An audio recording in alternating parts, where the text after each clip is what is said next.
po mga boss, magandang umaga po. Ano po? Andito po tayo ngayon sa ginawa kong temporary na para maituro ko po sa inyo ng maayos mga boss. Kung paano po ang koneksyon ng tugang o trigang switch. Ano po? Ito po. Saan na yung isang wire? Yan, nalaglag pa.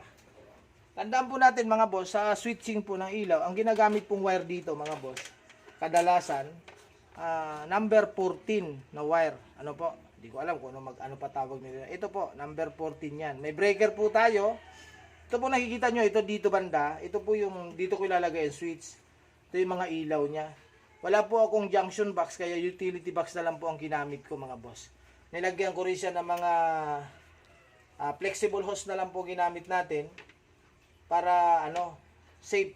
Ano po? Sa madali ilinya kasi yan. Kung kaya nyo gawin ng maayos. Ito po, wawiringan po natin siya, mga boss.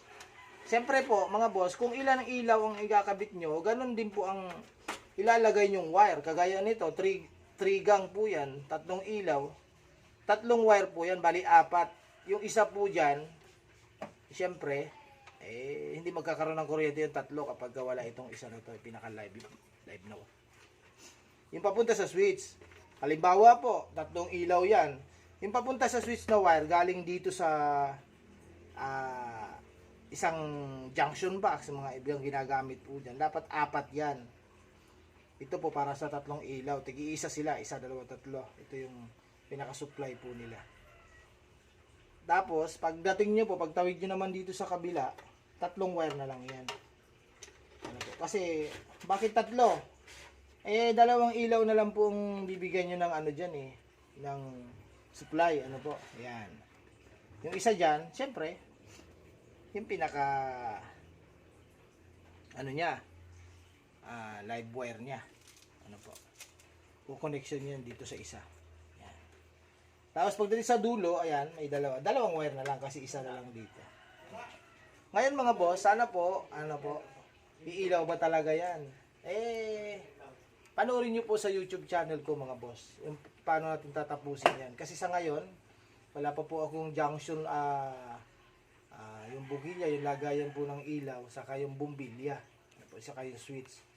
Kaya panoorin nyo po sa YouTube channel ko mga boss. Pag natapos yan, ipopost po natin yan doon, unti-unti. Para po matutunan nyo po. Lalagyan ko rin po yan ng mga palatandaan, ng pinaka-tape para hindi kayo malito.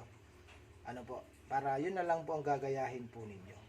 Sige po mga boss, salamat po ng marami. Sana po i-follow nyo po ako sa YouTube channel ko para may konti po kayong matutunan tungkol po sa mga bagay-bagay, mga ginagawa ko po sa construction.